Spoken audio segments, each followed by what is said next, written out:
Momentum kita untuk meluruskan kerangka pemahaman yang disebut dengan efisiensi. Karena selama ini efisiensi dipahami sebagai motong anggaran. Tetapi di Jawa Barat itu efisiensi bukan motong anggaran. Efisiensi itu mengalihkan belanja yang tidak penting menjadi belanja penting. Belanja pesta menjadi belanja yang bermanfaat, belanja hura-hura menjadi belanja yang menjadi kebutuhan masyarakat.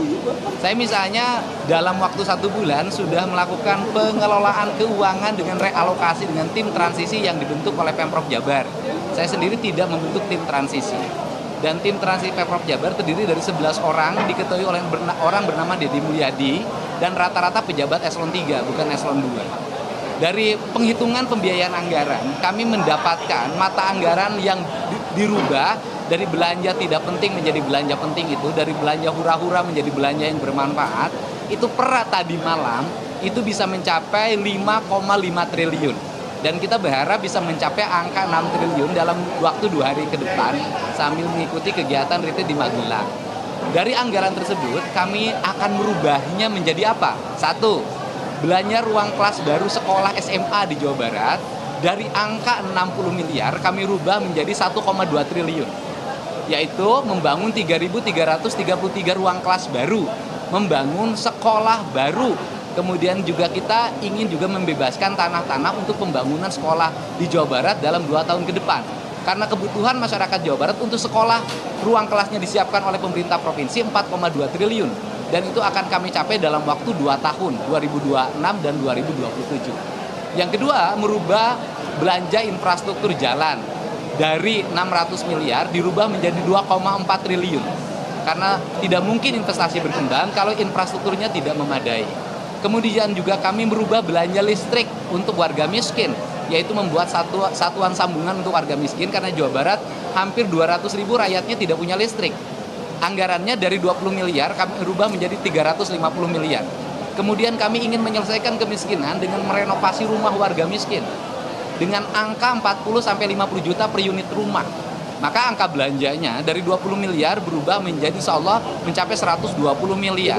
Kemudian juga kami membangun nanti rumah sakit baru, membangun puskesmas baru, membangun puskesmas pembantu yang baru, menyiapkan mobil-mobil ambulan. Kita ingin belanja sekitar 200 unit untuk daerah terpencil, sehingga mereka bisa melayani warga terpencil dan menyiapkan dokternya serta kelengkapan di mobil tersebut. Nah, seluruh rangkaian ini adalah bagian dari kerja pemerintah Provinsi Jawa Barat untuk didorong agar masyarakat Jawa Barat memiliki ketahanan pangan yang cukup, memiliki pendidikan yang cukup, memiliki jaminan kesehatan yang cukup, dan kemudian juga memiliki pendidikan yang cukup.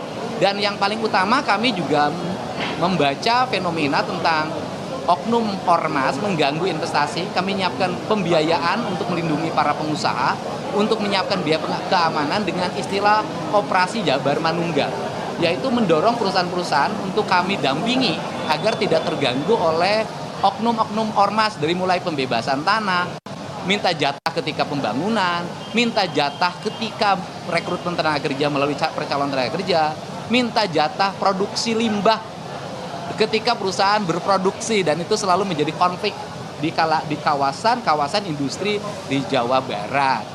Ini adalah orientasi program yang saya katakan efisiensi bukan memotong anggaran, tapi efisiensi adalah merubah alokasi anggaran. Termasuk kami akan mendorong pendapatan asli Jawa Barat itu kan 19 triliun hari ini, kami ingin minta pendapatannya ditaikin menjadi 21 triliun, sehingga belanjanya menjadi 33 triliun. Dan dana alokasi bantuan bagi hasil untuk kabupaten kota sebesar 6 triliun, itu 100% harus digunakan untuk pembangunan infrastruktur jalan, tidak boleh digunakan untuk kepentingan lain. Pak, ada pengorbanan yang itu seperti apa ya Pak? Untuk menurunkan itu? Oh, nggak ada pengorbanan. Yang berkorban yang biasa jalan-jalan ke luar negeri nggak usah. Yang biasa piknik dengan berbau studi banding nggak usah.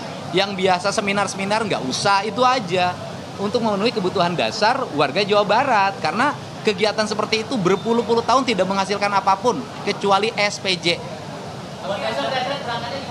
Kita berangkat rombongan dari Bandung setelah serah terima jabatan. Ya. Awal-awal kan ini sering banget menyalahgunakan pidana kasus dan terakhir mereka kan ditolak. Ini sebagai gubernur Jabar ada tindakan. Kalau sebagai gubernur kan tidak bisa melakukan apapun, tetapi memberikan supporting pada para pengacara untuk melakukan kasasi yang kedua itu bisa dilakukan. Jadi tinggal para pengacaranya untuk terus mengumpulkan bukti agar bisa melakukan peninjauan kembali, bukan kasasi, peninjauan kembali yang kedua.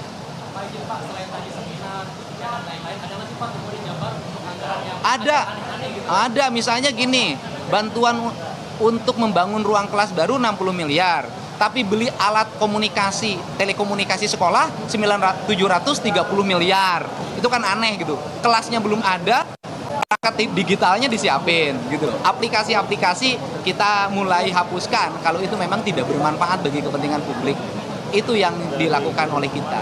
Saya baju dinasnya dihapus. Anggaran baju dinas Gubernur Jawa Barat 150 juta lebih. Itu dinolkan. Anggaran kunjungan luar negerinya 1,5 miliar dinolkan. Anggaran perjalanan dinasnya 1,8 sekian miliar. Disisain hanya 700. Jadi hampir hilang hampir 40%. Apa nggak ada pengadaan kayak mobil dinas? Oh, saya nggak ada. Saya hari ini mobil dinasnya tidak ada. Jadi pakai mobil pribadi aja. Karena mobil dinas gubernur lama juga banyak banget. Ya. Oh, sudah disiapin, sudah di packing. Apa aja, kaos, training, topi, sepatu, baju Satpol PP. Oh, lengkap. Siap.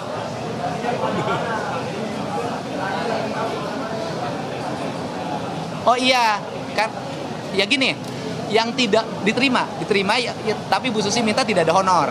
Dan gini kan, larangan untuk mengangkat tenaga ahli, pakar, penasehat, itu kan kalau menimbulkan biaya dalam pendapat saya. Jadi seluruh penasehat di Provinsi Jawa Barat semuanya relawan, sukarela. Jadi tanpa biaya. Ya, minggu depan setelah pulang retreat, SK-nya saya tanda tangan. Ya, arahannya adalah agar Jawa Barat kondisi pembangunan berwawasan lingkungan semakin kuat. Kita juga menggunakan KPS, pembangkit listrik tenaga sampah di seluruh wilayah di Jawa Barat. Dan kemudian ini yang paling penting, hari ini saya mengeluarkan perintah untuk melakukan nonaktif pada kepala sekolah, salah satu kepala sekolah di Depok, karena siswanya pergi ke Bali. Padahal sudah ada surat edaran PJ Gubernur yang melarang anak-anak sekolah itu bepergian, pelesir di luar Provinsi Jawa Barat. Peran Bu Susi ya, harapannya adalah Bu Susi tetap memiliki spirit yang kuat untuk membantu pemerintah Provinsi Jawa Barat agar lautnya terjaga dan tidak boleh lagi laut dipagarin. Hah? Bu Susi memberikan arahan-arahan tentang konsepsi pembangunan dermaga, penataan wilayah laut, kemudian konsepsi tentang pembangunan lintas